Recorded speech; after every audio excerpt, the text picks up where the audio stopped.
undefeated champions of the world, Speedball, the Bart Stunt Squad.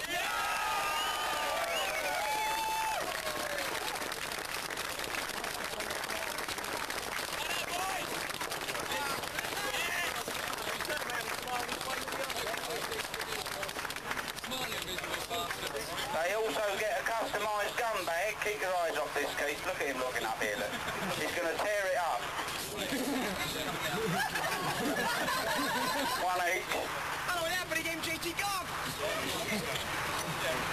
We decided that paintball tournaments were getting too concerned with money and not concerned enough with the sport and the game. So we decided to come out with a line of trophies and present awards that would have nothing to do with really how you placed in the tournament. Have nothing to do with how you did in the finals or what you won. It only had to do with how you conducted yourself as a team. We decided what the criteria were, came up with a set of criteria in 5 different categories. The awards have nothing to do with whether you placed first or second or how much money you won or anything else. And they were done just to get players back into the spirit of the game, to play for the game and for the sport.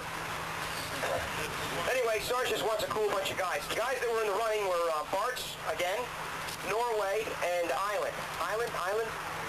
They were in the running. But the guys that won it with 3 out of the 8 votes was Bad Company.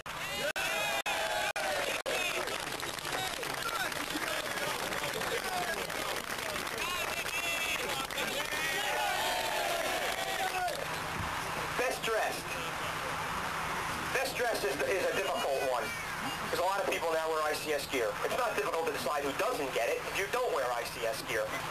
Teams are beginning to look like teams. We do have a team like Bushmasters of Florida has won it several times. They don't wear hardly any ICS gear. At least they didn't when they won it. They do now. The best dressed, we look for teams that are color coordinated, their uniforms match. They don't send one guy out in camo pants and everybody else in black pants. We want to see teams that they have good uniforms on the field and off the field, good t-shirts, team jackets, patches, things like that. We want to see teams that of course, wear ICS gear, but we want to see mainly teams that are color coordinated, guys that look good. Like, example is what Bart's were out there in the Hawaiian suits. Sarge would like to see him wearing tails and ears and things like that, but it's not mandatory.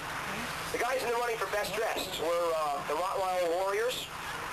The Bart's was in second place, short timers, and Bart's were tied for second place. And the guys that won weren't even in the running until 15 minutes before the tournament ended, and I walked by the thing and I saw the name on the side of the sleeve. And I said, holy shit, where'd you guys get that name? Yes. And they told me. And the guys that won it were Sante Raiders.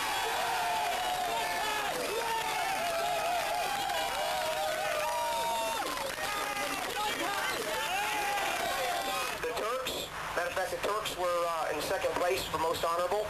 But the guys that won it were the Bulldogs from Norway.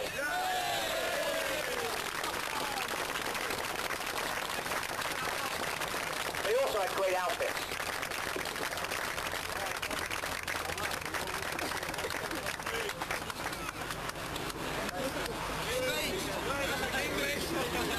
I'm usually a good speeches, but what can I say? We went there to have fun. We went to the final. I mean, that was a surprise for us. Same for you. I can only say thank you, everybody. We coming back.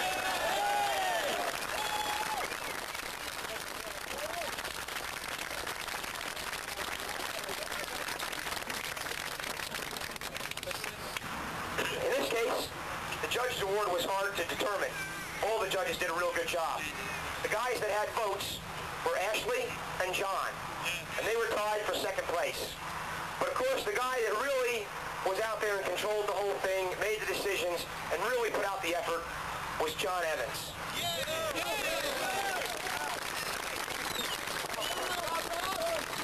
Ashley and John, you guys come up here too.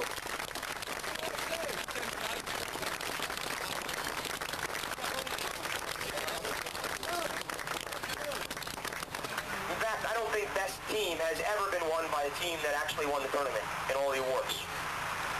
And a lot of the judges wanted to be won by them. But we figured there's better teams that maybe just didn't have a lucky break like they did. Some of the guys that were in the running were Bart's, Norway, and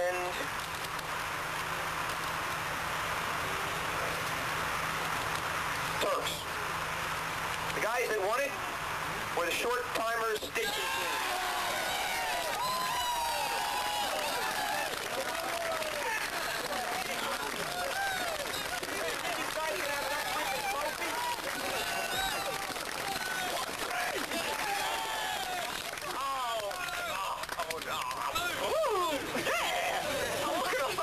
That says it all. But this special award is to simulated activities for the 1990 period event of the year.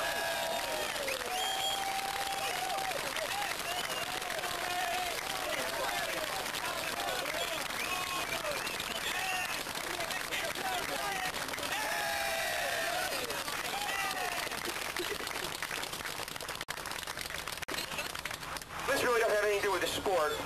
But 10 years ago in 1980, B Squadron, the 22 SAS, gave me something. And I've had it in the United States for 10 years. So what I did this time was I took a plaque off it and I put a new one on it. I can't think of a guy that really deserves it more. Or two guys.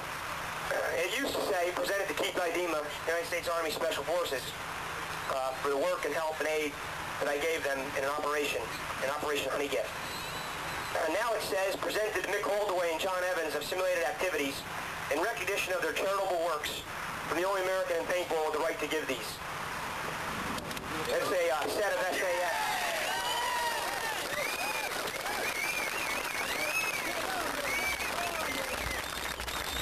There are 348 very sick kids up the road as we speak at the moment.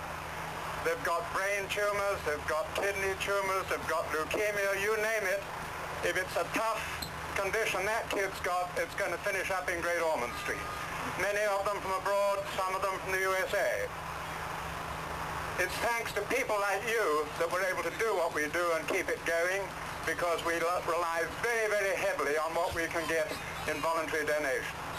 And to see paintball, the second year running coming up, last year Mick gave me a fat, great check at the end of last championships. And I'm so glad to be able to thank you for what you did last year, and knowing what you're about to do, I hope, God bless you all from all the kids at Great Ormond Street. Thank you very, very much.